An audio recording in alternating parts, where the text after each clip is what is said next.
సంకల్పం చెప్పండి.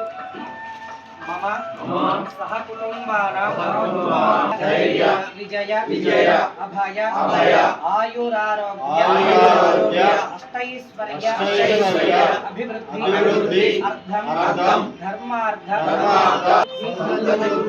లక్ష్మీ కీర్తి లాభ సకల విధ అభివృద్ధి అర్థం విమల విజ్ఞాన సంపన్నతాది నానావిధ